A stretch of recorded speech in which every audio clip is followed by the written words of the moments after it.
कि बताओ राजा कंस कितने अच्छे हैं, कितना प्रेम करते हैं अपनी बहन से, जो स्वयं विवाह कर रहे हैं। विवाह करते जैसे ही डोली में बैठाया, रथ में बैठाया, ले जा रहे थे, इतने में आकाशवाणी हो गई। बोले अरे कंस, जिस बहन को तू ले जा रहा है उसी का अष्टमो गर्भ हो, देहांते न कंसेना, 8वां गर्भ तेरा काल बनेगा। जैसे ये वाणी सुनी तो तुरंत केस पकड़ करके तलवार से मारने लगा देवकी को। वसुदेव ने जैसे तैसे हाथ जोड़ करके उन्हें मनाया और कहा कि अगर आपको ऐसा डर लगता है कि 8वां गर्भ आपका नाश करेगा, काल बनेगा, तो मैं आपको वचन देता हूं कि 8वां पुत्र, एक से जितने भी पुत्र होंगे मैं सब आपको लाके देता जाऊंगा। बंद होगा। बोले ठीक है महाराज। भाई हमारी नीतियां भी कहती हैं अगर कोई ऐसा संकट आ जाए, झूठ बोलने से बच रहा है, किसी के प्राण बच रहे हैं, तो बच जाना चाहिए। जैसे कि स्त्रीषु नर्म विवाहे च वृत्यर्थे प्राण संकट। स्त्रीषु नर्म विवाहे च, स्त्री के विवाह पर एक तो स्त्री से झूठ बोल दो, कोई पति अपनी पत्नी से झूठ बोलता है तो उसका पाप नहीं लगता है। समझ में आ रहा है? कोई पति अपनी पत्नी से झूठ बोलता है तो उसे उसका पाप नहीं लगता। क्यों? जैसे किसी की पत्नी ने कहा मुझे ये ला दो, मुझे ये चाहिए, तो कह देता है कि नहीं, तेरी कसम मेरी कसम, मैं इस दिन नहीं तो उस दिन तो लाके दे ही दूंगा, तो उसे उस चीज का पाप नहीं लगता।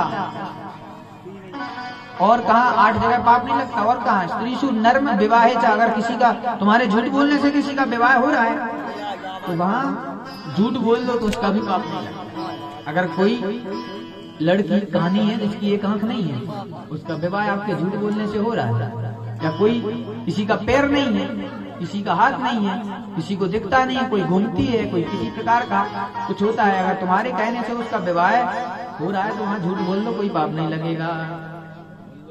स्त्रीषु नर्म विवाहे च, और वृत्यर्थे, जितने सेठ लोग होते हैं ना, वैसे लोग, ये अगर दुकानदारी पे जितना भी चाहे झूठ बोलते रहे, प्रत्यर्थे पैसे कमाने के लिए, भली 10 की आई चीज 60 में बेचे, 50 में बेचे, 100 में बेचे, और कसम खा दें महावीर बाबा की कसम कि 100 में लाए हैं तुम्हें 80 में नहीं देंगे, 100 में ही देंगे, उन्हें उसका पाप नहीं लगता। प्रत्यर्थे प्राण संकट, अगर किसी के प्राण संकट में तुम्हारे झूठ बोलने से बच रहे हैं तो वहां झूठ बोल दो, उसका भी पाप नहीं लगता। प्रत्यर्थे प्राण संकट थे। और गौ ब्राह्मणार्थे हिंसायाम, जहाँ गौ ब्राह्मण की हिंसा हो रही हो, तुम्हारे झूठ बोलने से गौ के ब्राह्मण के प्राण बच रहे हैं तो वहां भी झूठ बोल दो, वहां भी पाप नहीं लगता। गौ ब्राह्मण नन्यतम से आप झूठ। तो यहाँ इन्होंने क्या किया, वसुदेव जी महाराज ने, काम करने पर गधे को भी बाप बनाना पड़ता है, हमारी तुम्हारी भाषा जो है। तो उन्होंने ज्ञान बुद्धि से विवेक से काम लिया, कह दिया जितने भी पुत्र होंगे वो आपके पास। अब महाराज कारागार में डाल दिया। दिन रात कंस श्री कृष्ण का चिंतन करता है कि 8वां गर्भ उत्पन्न हो और मैं मार डालूं। प्रथम पुत्र हुआ और वसुदेव जी लेकर के तुरंत कंस महाराज के दरबार में आ गए, और कंस को देखते ही दया आ गई। कहने लगा अरे ये बालक मेरा क्या भला कर पाएगा, आकाशवाणी देवता लोग झूठ बोलते हैं, उसने बिगाड़, ले जाओ। वसुदेव जी ले गए। वसुदेव जी अपने कारागार में जो तो उस पुत्र को ले गए, परंतु नारद जी वहां तुरंत आए कंस के पास। कमल का फूल बताया, बोले महाराज इसमें से बताओ पहली कौन है और 8वीं कौन है। कंस के पास आकर के कहा महाराज ये बताओ, इस कमल में जो पंक्ति है इसमें हमें ये बताओ पहली कौन है और 8वीं कौन है, और 8वीं कौन है पहली कौन है। तो उसने गिना, तो इधर से भी 8वीं, इधर से भी पहली, उधर से भी पहली, इधर से भी 8वीं।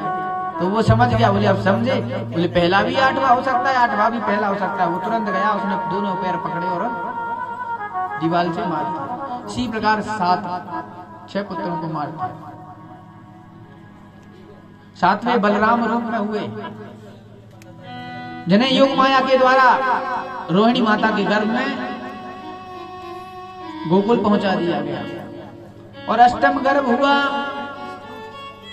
भगवान श्री कृष्ण तो जैसे ही कृष्ण हुए, भगवान प्रकट होना चाहते हैं, चतुर्भुजी रूप में धारण करना चाहते हैं, तो देवता यहाँ स्तुति करने लगे, कर रहे हैं। सत्यव्यर्थम सत्य परमोति सत्यम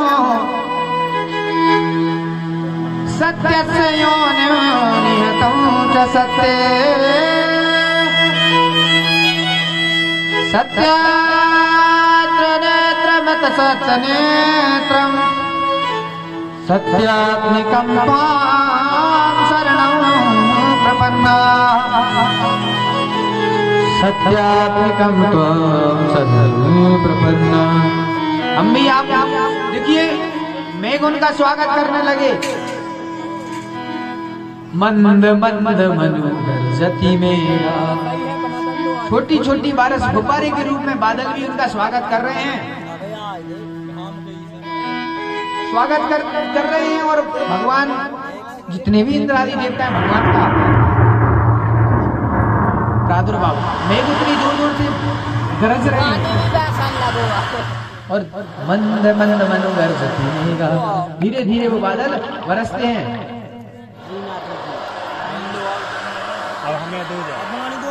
महाराज सब जितने भी द्वारपाल थे, उनके जितने भी सिपाही थे, सबके सब सो गए।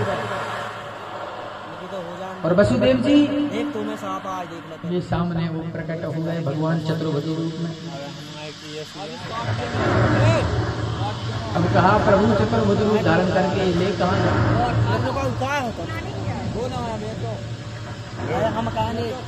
कहाँ ले जाऊँ आपको? उन्होंने छोटे शिशु का रूप धारण किया और वसुदेव जी और वहाँ देवता स्वागत कर रहे हैं। वसुदेव जी ने सूपे में भगवान श्री हरि रूप शिशु को रखा, स्वागत करते हैं, हम भी हरि का स्वागत करते हैं। अरे सोनी है गोकुल नगरिया, सोनी है गोकुल नगरिया, राजा नगरिया, सोनी है गोकुल नगरिया, राजा नगरिया, सोनी है गोकुल नगरिया।